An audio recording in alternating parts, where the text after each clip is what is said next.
Hi everyone. First and foremost, I would like to thank the organizers of Vimatha 2021 for inviting me. Today I'm going to talk about Bhima Koregaon, Commemoration as an act of Dalit resistance against Brahminical hegemony. Before going into the talk, I would like to share one of my personal experiences in dealing with this subject. So it was post the 200th anniversary of Bhima Koregaon that I realized the significance of this event in the lives of Dalits. I was still doubtful about the perception of its significance outside the speciality of Maharashtra, and I decided to do a presentation in my class. To my horror, most had little or no knowledge on Bhima Koregaon. I was planning to do a critical reading of Bhima Koregaon, but I ended up summarizing the whole event, considering the kind of responses I got from my audience. Later, I went on to do a dissertation on this. The responses I got, then was kind of similar. So people would ask me, what is my dissertation topic? I would say I'm researching on Bhima Koregaon. And they would tell me, I haven't heard of this, or this seems quite unfamiliar to me.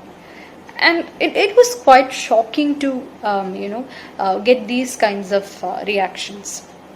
My point is simply this: we have dominant discourses and dominant histories in place, and this dominant discourses and histories consciously negates, consciously forgets, and consciously silence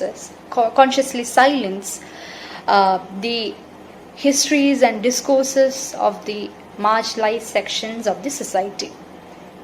So the dominant histories or the dominant discourses, they do not delve into the histories of Dalits, the Dalit movements, Dalit pride, so on and so forth. Hayden White talks as to how we get historical facts in the form of language or narrative. Now, the historians arrange these facts in a certain order, in a certain hierarchy, where more attention is paid to some facts and less attention is paid to other facts. Now, when we consume this, we also pay more attention to some, primarily because of the prominence given to these facts. My point is that the situation is similar when dealing with Dalit histories and Dalit discourses. That is why, even today, many are still unaware of the Battle of Bhima Koregaon. Right from knowledge production to its circulation in the society, its Brahminical values at the core. It's Brahminical consciousness that's being pushed into the society. Probably here and there you could see bits and pieces of Dalit identities being positioned as victims, and either victims or praise. These are problematic construction in itself, but we don't get to see any sort of other narratives, any perspectives from the Dalits. We don't deal with the Dalit pride and the Dalit victories. So it is at this juncture we ought to speak about the Dalit discourses.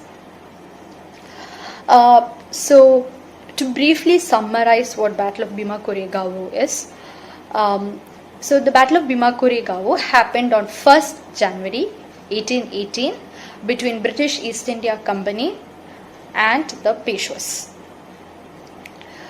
Now, the British East India Company consisted of Mahars. So, to understand this battle, it is important that we look at the cultural context, the condition under which this battle took place.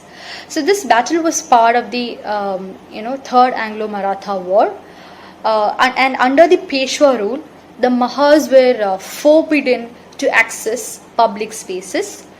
They were brutally punished for disrespecting caste regulation. In fact, a broom was tied around their back to wipe the footprints when they walk. A pot was hung around their neck to collect the spit. And the social and cultural mobility of the Mahas were highly restricted and regulated by the Peshwas. Now things slightly became different when the East India Company came into the picture. So they were recruiting soldiers for the Bombay army. Now the Mahas, they were living in extreme oppressive conditions. They were living in inhumane conditions, and the Peshwas did not let Mahas into the Peshwa army. The British East India Company, they were recruiting soldiers, and the Mahas joined the East India Company's army, primarily because they felt that they could exercise at least a certain sense of their identity, at least a certain sense of their agency, being part of the British army, where they weren't allowed as part of the Peshwa army. So they joined hands with British, and they joined their military. Now at that point in time, being part of the military was seen as having some sense of economic and social position. So the Mahas felt that they would be able to assert their identity, at least to a certain extent they would be able to assert their identity. So they joined the British army, right? Now the battle happened between the East India Company and the Peshwa. The East India Company, their army was outnumbered, but still they won the battle against Peshwas. To celebrate this battle, they erected a commemorative pillar. The British erected a commemorative pillar inscribing the names of soldiers who had lost their lives in this battle. So there were 49 soldiers who lost their lives, and among the 49, 22 were the Mahas. On 1st January 1927, Ambedkar visited the site, and every year to commemorate this event, thousands and thousands of Ambedkarite Dalits visit the site of Bhima Koregaon. So till date, the victory pillar erected by the British at the site of Koregaon stands as a symbol of pride, Dalit pride and Dalit victory over the upper caste. So there are various different aspects to this battle, but due to time constraints and the complexity in dealing with each and every aspect, I would be restricting myself to a few aspects that I feel is very important. So I am not intending to summarize or go into the history of the event as such, but I would like to do a critical reading, bringing in certain instances and drawing certain parallels to the event. So one of the aspects that I would like to deal is the notion of space. A site like that of pillar is a political context which needs to be preserved. As and when time moves, this space would be capable of producing more dynamic context and would act as a space of resistance. The French philosopher Michel Sertu, in his work The Practice of Everyday Life, distinguishes between place and space. Now, place is an instantaneous configuration of positions that implies some sort of stability. So it's tangible, it's a physical entity. For instance, monument, temple.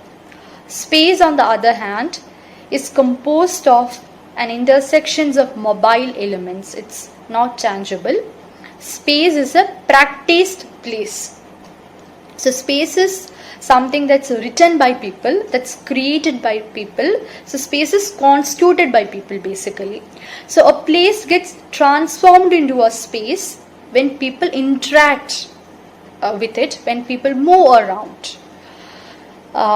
So it's the urban planning and development, basically the city planning and development, that plans the route, the paths and the maps for you, right? So when an individual takes a shortcut, it is also an act of resistance.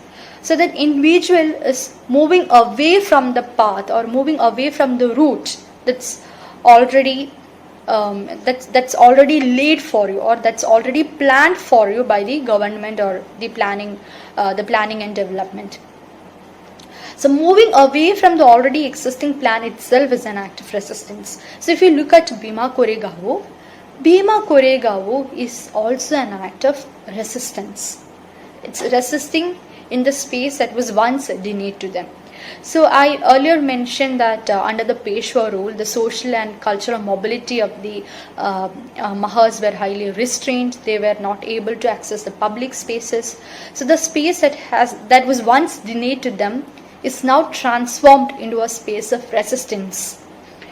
And this space serves as a space for political and social action to take place. Another aspect I would like to deal is on historical consciousness, and I have titled this section as Many Worlds of Indian History, and I have taken this title from Sumit Sarkar's work with the same name. So in his book, he talks as to how there is no single way of understanding history, but there are various levels of historical consciousness. In the case of Bhima Koregaon, the dominant narrators negate the agency of Dalits to speak their stories, their history. The dominant power refuses to hear the voices of the subaltern, if I have to quote the words of Gayatri Chakravarti Spivak, an Indian scholar and a literary theorist. Now, in the case of Bhima Koregaon, the moment Dalits speak about their history and their pride moment, it's replaced, or it's tampered with the allegations, and it's tampered with the claims such as Bhima Koregaon being anti-national. So what we see today is an epistemic violence where it manipulates the manner in which knowledge is constructed. I can give you an instance of this. So if you Google Bhima Koregaon, one of the first few feeds that you would get would be titled as Bhima Koregaon 2018 Violence. Now that's a Wikipedia, you will get a Wikipedia page with the same title. Now when you Google Battle of Bhima Koregaon, that's only when you get a Wikipedia page with the history of this battle. If you look at all the popular feeds, they are all titled in a similar fashion. Violence broke out in the 2018 event. Arrested, Dalits are arrested, something, some sort of these narratives basically. So what do these kinds of constructions tell us, right? So Dalits are posited as a common threat to the society by these kinds of dominant narrators. To understand more about this, we ought to look at the Dalit discourses in place, how this would act in opposition to the dominant discourses. So the act of commemoration is a language of resistance. Commemoration is an affirmative language of the beyond. Gopal Guru, he's a political theorist, and he's a professor at JNU. So Gopal Guru, in his work The Imagination of India, Derivative, Deshi and Beyond, talks about an alternative imagination of India proposed by Ambedkar, Phule and Periyar. So the alternative imagination of India proposed by these Dalit leaders gives, works with the concept of beyond, and it gives a framework of alternative imagination and alternative language for Dalits. It is this alternative imagination and language that we see in Bhima Koregaon. So the commemoration here acts as an alternative imagination for Dalits. It acts as a language of resistance for Dalits to trace their past and to consolidate their future. Kanja Ailaya, he is the author of Why I Am Not a Hindu, and he is also a professor, and he has extensively contributed to Dalit writings. Kanja Ailaya, in his work Why I Am Not a Hindu, talks about Dalitization. So, so I was wondering, we often hear the statement unity in diversity. Whose unity are we talking about? Whose diversity are we talking about? So the unity and diversity, this statement gives us a sense of plurality, but is there any plurality in place? I was wondering. So this unity, if at all there is an unity, this unity is rested on Hinduization. So it's a Brahminical hegemony that's in place, and this descent, this Brahminical hegemony, this fold, this Hindu fold does not constitute, or it does not encompass Dalits, Muslims, or any marginalized sections for that matter. Now, hence, the act of commemoration here needs to be seen as a process of Dalitization, where Dalit consciousness is evoked and a political mobilization of Dalits taking place. Dr. B.R. Ambedkar, in his work Riddles in Hinduism, gives various instances of tribes, powerful tribes having their own territories and kings. Ambedkar gives this instance of Nishada native tribe having its own powerful kings. Now the Manus and Puranas and the traditional scriptures, they engage in the process of bastardization. So they construct these powerful tribal kings as bastards. What we see today is something similar to this. So in the place of bastardization, we have something called as cultural nationalism. So cultural nationalism, what is cultural nationalism? So cultural nationalism rests on cultural categories such as shared past, shared history, ethnicity, etc. So it draws attention to gene pool, race, ancestry, and it evokes the notion of primordial collective Aryan past.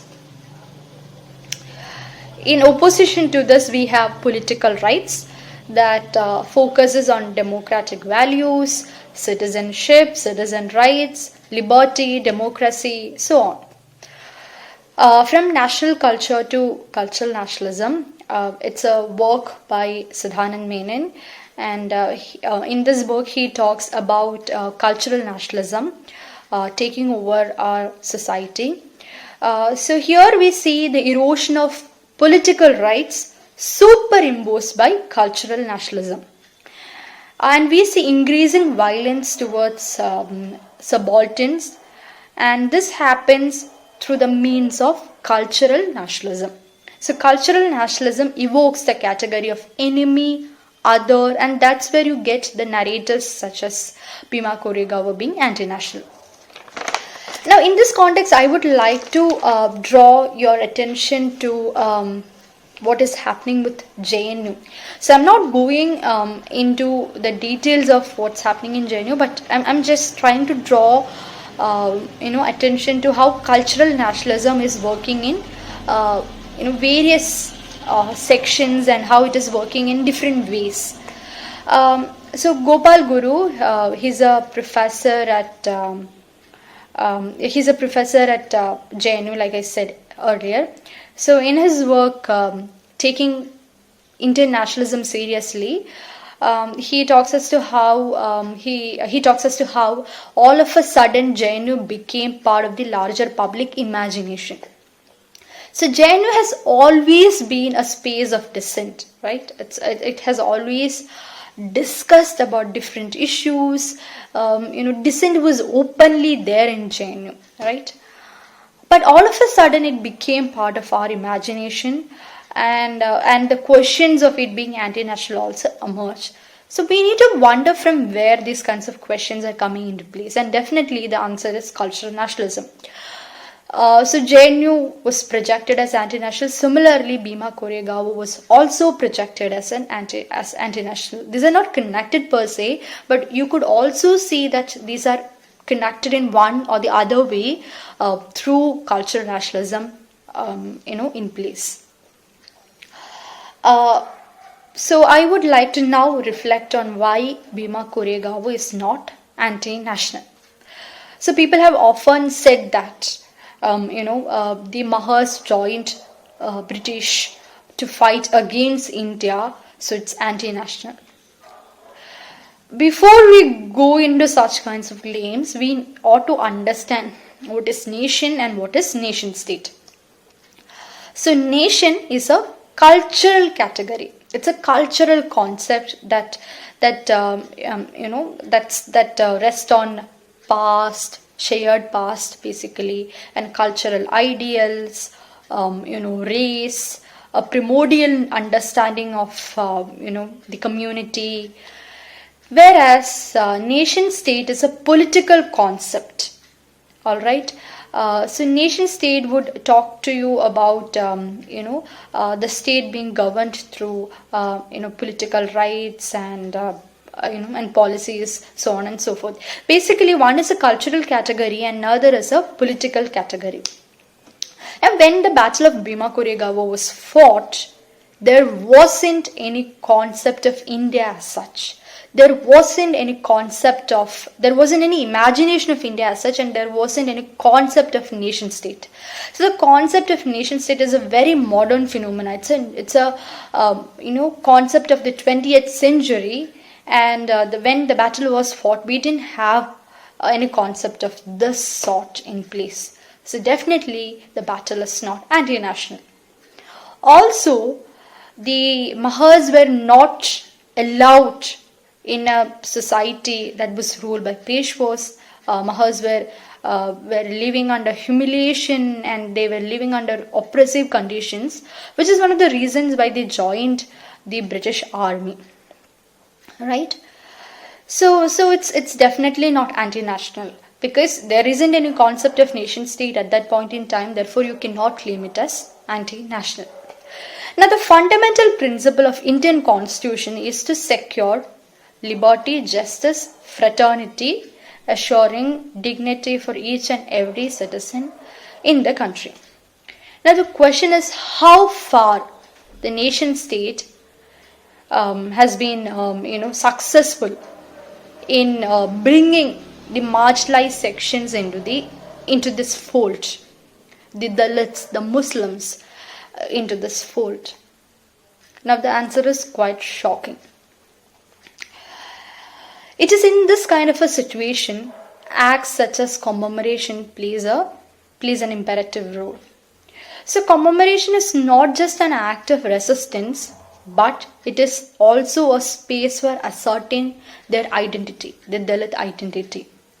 It also serves as a social and political action. It also helps them to experience social democracy. Now, in a space of commemoration, they are writing their history as well as they are writing their identity. So by commemorating, first and foremost, this is not a physical entity. So by commemorating, they are transforming this physical entity into a space where they can claim and reclaim their identity, their history, their past in time, space, and history. So presently, we inhabit a threshold witnessing the conflict between cultural nationalism and democracy. Stressing on the democratic values, Dalits commemorate Bhima Koregaon as a means for political mobilization, as a means for political resistance, as a means to claim the public spaces. Further, this commemoration is also a way to collect, is also a way for their collective memory. Now, when I say collective memory, I use the term memory in a political manner. It's a political term. So, Bhima Koregaon for Dalits is a political, it's a collective memory, a social memory, a memory of resistance to trace the genealogy of past which is evaded in the mainstream. Now, in the current times, we are exposed to cultural nationalism, and we ought to understand how we are exposed to cultural nationalism. So, in the current times, cultural nationalism is calling for a unified structure, a monolithic Hinduism, homogenized through textual traditions and domination of scriptures. So it is completely erasing the heterogeneity in place. It's completely erasing the history of the marginalized communities and sections of the society. So it is bringing in an imaginative, imposing kind of homogeneity wherein Brahminical hegemony at its center.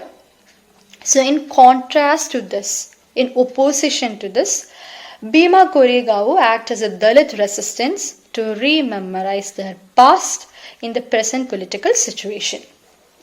So cultural nationalism would tell you that Dalits and Muslims are the common enemies of the society, are the common threat, posed as a common threat to the society. Today, cultural nationalism perverts across the society. It's present across the society, and today culture and nationalism goes hand in hand. It plays hand in hand.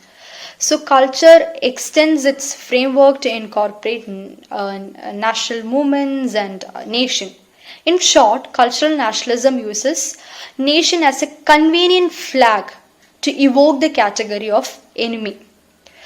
So it also uses nation as a convenient flag to bring in the concept of superior, exclusive, and similar concepts.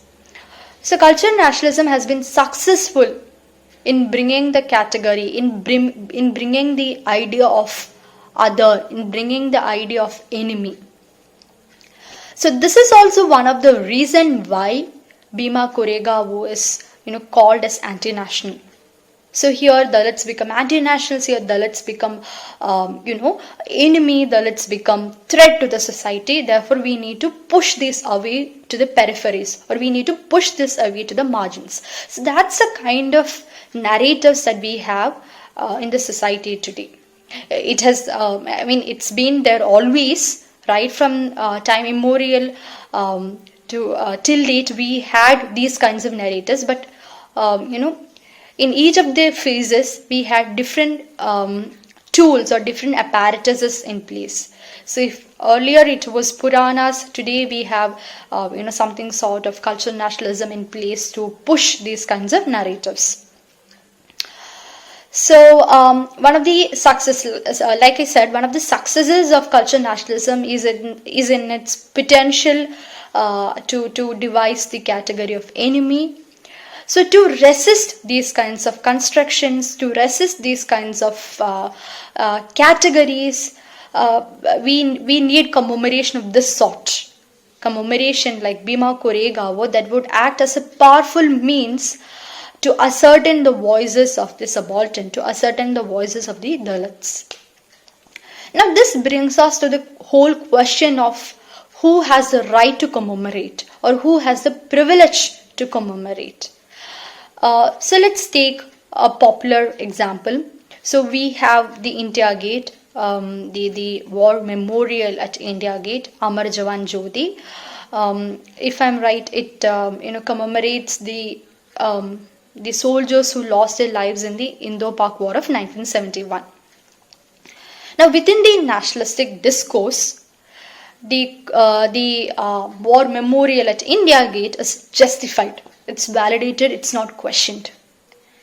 But within the nationalistic discourse, Bhima Koregaon becomes anti-national. It's projected as anti-national. It's not justified. It's not even there. Why do we see this kinds of discrepancy? It's primarily because Dalits, Muslims and other marginalized sections of the society have never been treated as the ideal citizens of the state. They're always pushed to the margins or the peripheries. They never come to the forefront or the center. So I would also like to quote Benedict Anderson. He's a political theorist.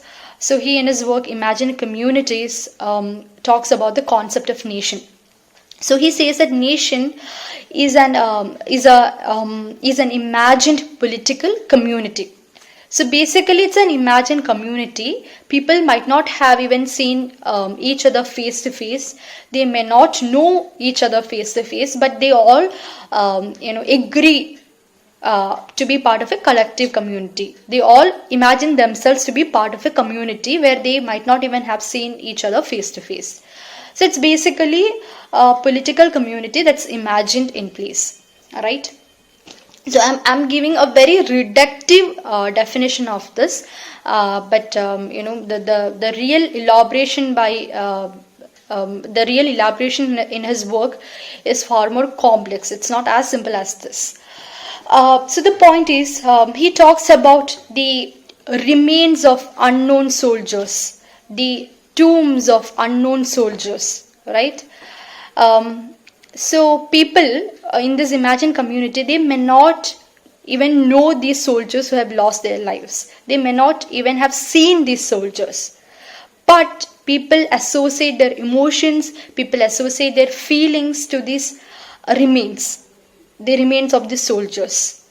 People associate their emotions to the unknown tombs of the soldiers, right? And nations claim these unknown remains and tombs as their own, right? And people show their loyalty towards these tombs, even though they may have no clue who it is or what it is all about. And that's how it works in a nation. My point is this: when it comes to memorials, war sites, commemoration, it's only some that people claim as themselves, or a nation state claims as themselves, right? So this does not include those of Dalits, those of Muslims, or any sort of marginalized sections. So Amar Jawan Jyoti becomes part of the nationalistic discourse. People of the nation state claim itself as its own, but people don't claim Bhima Koregaon as their own. And that's where the whole debate needs to start from. So it is through the conscious evasion of certain memorials and inclusions of certain others, these imagined communities are formed. So the utopian nature of nationalism is seen in how we treat Bhima Koregaon, tampering and also evading the Dalit history. So I would like to conclude my talk by ending on the note of collective memory. So the collective memory that we talk about, or the dominant discourses talk about, is the great Aryan past. We glorify the Aryan past. So basically the collective past that we hear is only the Aryan past, nothing beyond that. So hence the collective memory of Dalits needs to be brought into the forefront to counter the dominant narratives and discourses. And this collective memory gets reinstated as commemoration, and it would act as a space for social assertion. Therefore, Bhima Koregaon is a social and cultural memory that's political in nature, that traces their past and at the same time consolidate their future, where their voices will be heard. Thank you one and all for listening to this. Thank you so much.